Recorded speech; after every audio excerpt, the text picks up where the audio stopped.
Assalamualaikum warahmatullahi wabarakatuh. Perkenalkan, nama saya Yuninar Siti Ibadia dari kelas 11 MIPA 2. Di sini saya akan mempresentasikan mata pelajaran ekonomi mengenai bab 8, yaitu konsep dan kebijakan perdagangan internasional. Berikut ada A sampai I yang akan kita bahas sama-sama. Pertama yaitu A, pengertian perdagangan internasional. Yang dimaksud dengan perdagangan internasional adalah aktivitas transaksi yang dilakukan pelaku ekonomi lintas negara dalam rangka memenuhi kebutuhan hidup masyarakat. Nah, kemudian yang B yaitu manfaat perdagangan nasional, yaitu menjaga stabilitas harga, menambah devisa negara, kemudian memperluas lapangan pekerjaan, transfer teknologi, memperluas pasar hasil produksi dalam negeri, peningkatan kualitas produk, meningkatkan daya saing negara di dunia internasional, mempererat persahabatan antar negara, meningkatkan pertumbuhan ekonomi. Kemudian yang selanjutnya ada C, yaitu faktor pendorong dan penghambat perdagangan internasional.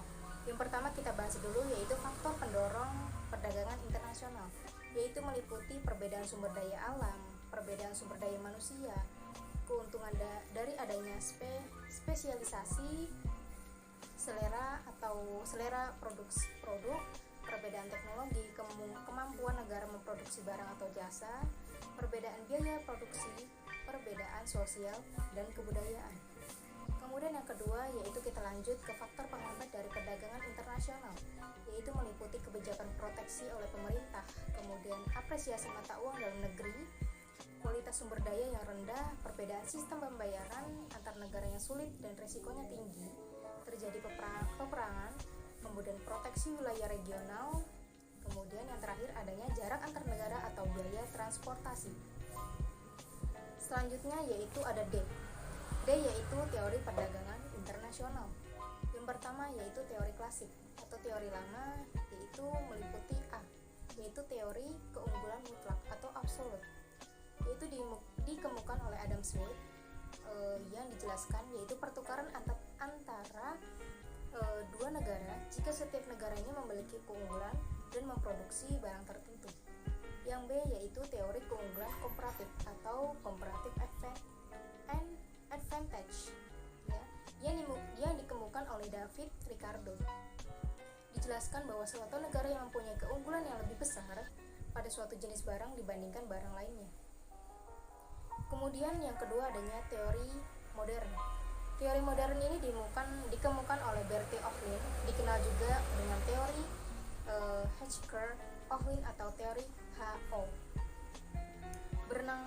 Benang merah tentang teori HO adalah perdagangan internasional yang tidak hanya berbeda dan hanya merupakan kelanjutan dari perdagangan antar daerah. Kemudian yang kedua adanya barang-barang yang diperdagangkan antar negara tidaklah didasarkan atas keuntungan alamiah, akan tetapi atas dasar proporsi serta intensitas faktor-faktor produksi yang digunakan untuk menghasilkan barang-barang tersebut. Kita lanjutkan ke E, yaitu kebijakan perdagangan internasional. Yang pertama adanya pengertian kebijakan perdagangan internasional. Nah, pengertian tersebut ialah kebijakan perdagangan internasional adalah kebijakan pemerintah dalam mengatur proses pertukaran antara barang dan jasa antar pelaku ekonomi lintas negara. Nah, yang kedua ini adanya macam-macam kebijakan perdagangan internasional, meliputi kebijakan dalam bidang ekspor yaitu tarif, subsidi, kemudian ada dumping, ada diskriminasi harga.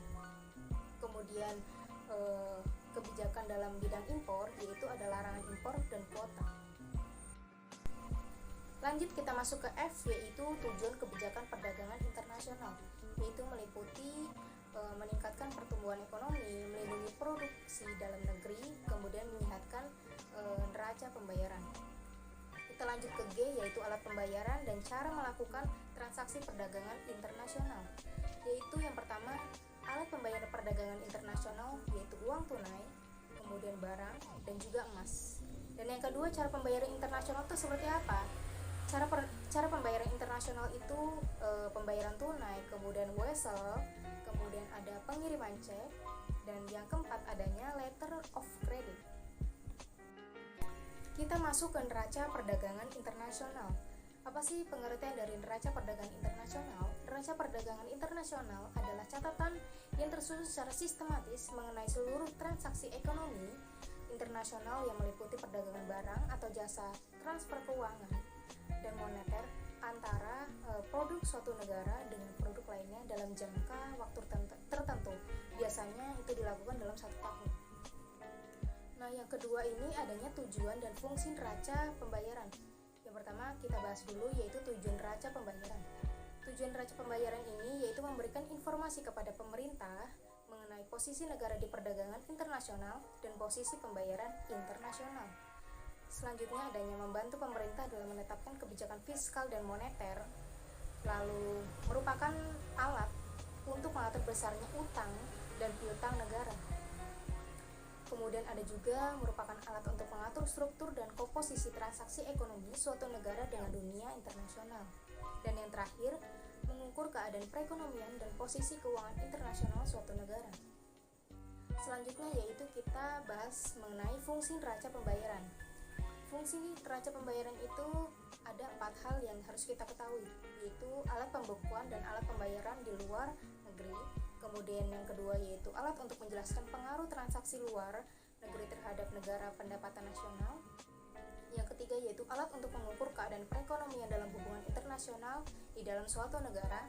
Dan yang keempat adalah alat kebijakan moneter yang dilaksanakan oleh suatu negara.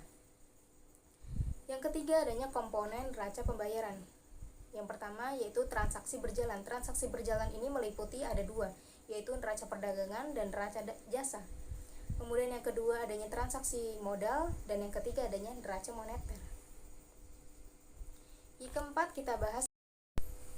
Nah, kemudian yang keempat ini analisis keseimbangan neraca pembayaran meliputi 2, yaitu keseimbangan transaksi berjalan dan keseimbangan neraca pembayaran. Kita masuk ke devisa. Devisa itu merupakan suatu valuta asing yang mempunyai daftar kurs resmi di bank sentral dan dapat digunakan untuk membiayai transaksi dengan internasional. Kemudian yang kedua adanya sumber-sumber devisa. Seperti kita ketahui, sumber-sumber devisa ini mempunyai 2 unsur. Yang pertama yaitu pendapatan ekspor neto yang diperoleh dari selisih antara ekspor barang dan jasa dengan impor barang dan jasa. Yang kedua adanya arus modal masuk neto yang diperoleh dari selisih antar modal yang masuk dan modal yang keluar. Kita masuk ke 3 yaitu tujuan dari penggunaan devisa. Seperti yang kita ketahui, kita harus mengetahui apa sih tujuan dari penggunaan devisa ini. Tujuannya yaitu membiayai impor barang dan jasa yang bersangkutan, kemudian cadangan pembayaran impor dan jasa, membayar cicilan utang di luar negeri dan piutang dan bunganya, kemudian cadangan kekayaan pendukung nilai rupiah, membiayai perwakilan di luar negeri, serta membiayai atlet, misi kebudayaan, studi banding, atau yang bisa kita sebut yaitu perjalanan dinas pejabat negara. Baik, itu adalah presentasi saya mengenai bab 8 yaitu konsep dan kebijakan perdagangan internasional. Semoga mudah dimengerti dan mudah dicerna untuk menjadikan bahan pelajaran ekonomi. Mohon dimengerti dan mohon maaf atas kesalahan yang saya buat.